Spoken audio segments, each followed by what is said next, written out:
এই শীতকালে সবাই নতুন আলুর জন্য পাগল, কিন্তু আমার মোটেই ভালো লাগে না। কারণ নতুন আলু যখন গরম থাকে তখনই নরম থাকে, তারপরে ঠান্ডা হলেই বড্ড শক্ত হয়ে যায়। তাও কিছু করার নেই, এবছরের জন্য শীতকালে ছোট নতুন আলুর দমটা বানানোই যাক। প্রথমে আলুগুলোকে ভালো করে ধুয়ে নিয়ে খোসা সমেত আমি সেদ্ধ করে তুলে রেখেছিলাম।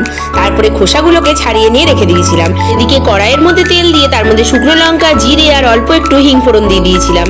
আর দিয়ে নাড়াচাড়া করে একটা পেস্ট রেডি করেছিলাম, যার মধ্যে ছিল আদা, জিরে, লঙ্কা, নুন, মিষ্টি আর একটু জল। এটাকেও দিয়ে ভালো করে নাড়াচাড়া করে কষিয়ে নিয়েছিলাম। মোটামুটি একটু কষানো হয়ে গেলে এর মধ্যে ছুলে রাখা মটরশুঁটিগুলোও দিয়ে দিয়েছিলাম। ভালো করে নাড়াচাড়া করে এরপরে সেদ্ধ করে রাখা আলুটাকেও দিয়ে দিয়েছিলাম। আবারও আলুর সাথে মশলাটাকে ভালো করে কষিয়ে নিয়েছিলাম। কষানো হয়ে গেলে পরিমাণ মতো জল দিয়ে দিয়েছিলাম।